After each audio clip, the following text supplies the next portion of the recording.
In die nuus vanaand met nog 'n sperdatum wat nader snel in die begrotingsproses vergader die ANC verwoed met verskeie politieke partye oor onder meer die BTW-verhoging.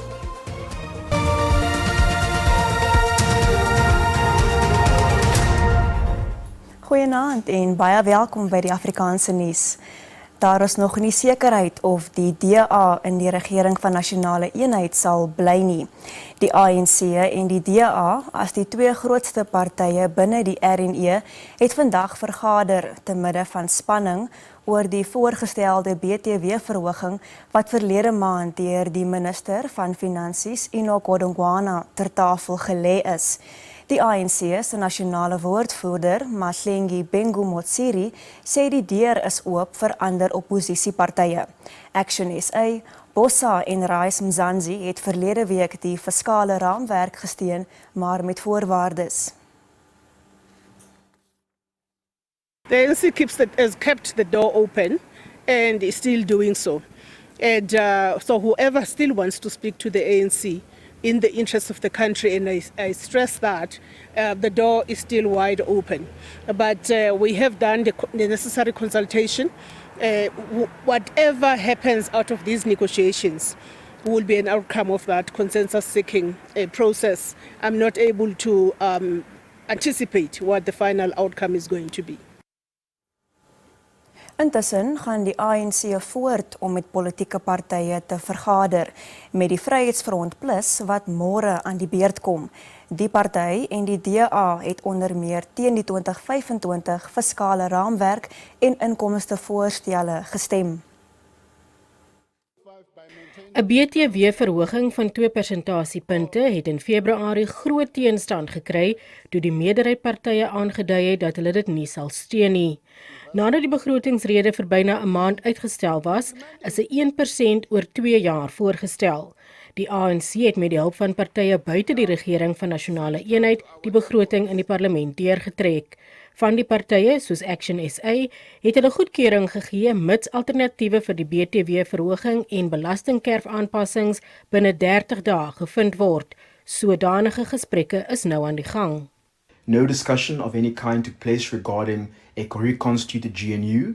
At Action SA's insistence, discussions were limited exclusively to the fiscal framework and the budget. For the future of this country, it's going to be important that we have a stability within the government so that we can fight off not only domestic challenges that are faced upon South Africa, but also the international trade wars that are taking place. So we discuss those matters, but also discuss in terms of how the GNU needs to function going forward, our responsibilities to the GNU, our responsibilities to one another, and how we get to handle our differences. Parlementêre prosesse bepaal egter die pas.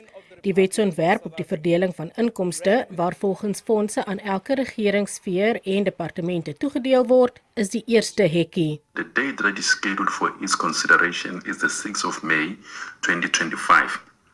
Now, once the Division of Revenue Bill is passed by the National Assembly, it will then be referred to the National Council of Provinces for further processing. Parliament will then proceed to the third phase, which is to consider the Appropriations Bill. Die EFF sê in 'n verklaring dat sy deelname aan die vergadering nie beteken hy glo die BTW-verhoging kan wettiglik omgekeer word nie. Die party se afvaardiging onder leiding van leier Julius Malema sê hy is steeds gekant teen 'n BTW-verhoging en het ook sy alternatiewe voorgelê. Zelene Merrington, SAK nuus, Parlement. Die EFF sê hy neem met kommer kennis van 'n sosiale media plasing deur die president van die VSA, Donald Trump, waarin hy sy voorbehoud aandui oor die bywoning van die G20-beraad in Suid-Afrika. Volgens Trump is grondgrype en wat hy volksmoord in die land noem van die redes om nie die beraad in November by te woon nie. Die EFF meen dit dui op die voortsetting van Trump se waninligtingsveldtog teen Suid-Afrika. Trump het ook verskeie video's van die EFF-leier Julius Malema op sy sosiale media platform Truth geplaas. It is no coincidence that he uses the images of the president of the EFF to make his claims, because the president of the EFF is at the forefront of demanding the return of the land to the African majority, and he has pursued this using constitutional means. The EFF advises Donald Trump not to use South Africa as a reason to avoid facing his global peers at the G20 summit in South Africa, since he has embarrassed himself and the United States of America with his poor grasp of the tariff system.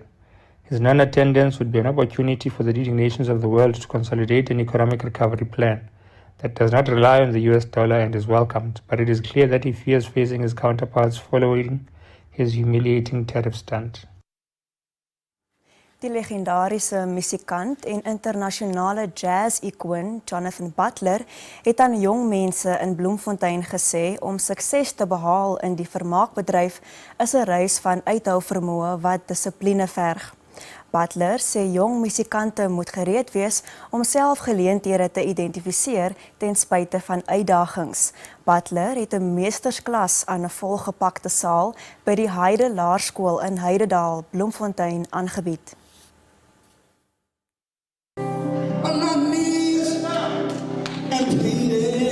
Moenie moed verloor nie. Probeer jou beste en glo dat God altyd met jou is. So het Butler die gehoor aangemoedig en vertel van sy moeilike reis, maar dat hy vasgebyt het.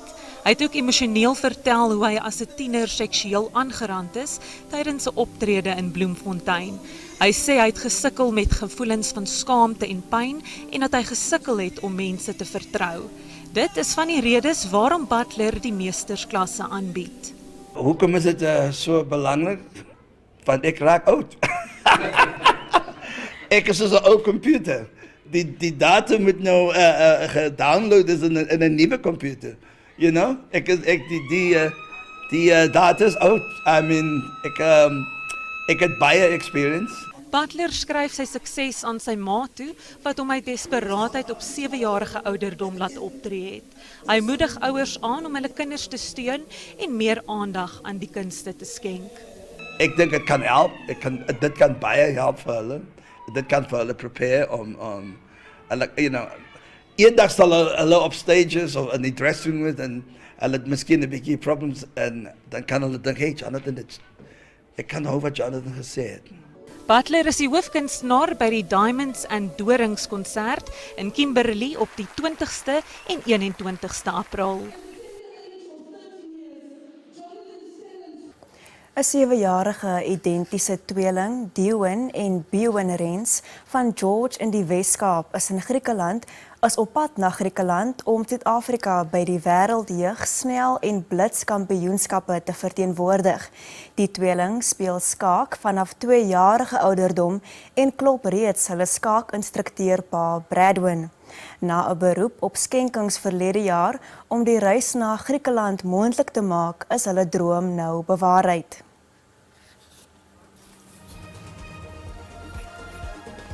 Dis dan al vir vanaand. Ons is in wording. Die tweeling deel hulle pa se passie vir die spel en het van kleins af besonderse vaardighede getoon. Toe ek by die huis kom, het ek gesien dat agter die toedeur het ek vir hulle gesoek en toe het ek gesien dat hulle twee die skaakbord uitgepak en begin skuwe maak. En ek het hulle so dopgehou en ek het gesien, maar hierdie is akkurate skuwe, hierdie is nie net skuwe nie. En ek het ook opgelet, maar dit is omdat hulle altyd by my kom staan het as ek so sit en met myself. Dis dan al vir vanaand. Ons is môre aand weer terug om 6:15 op SABC2. Mooi bly tot dan.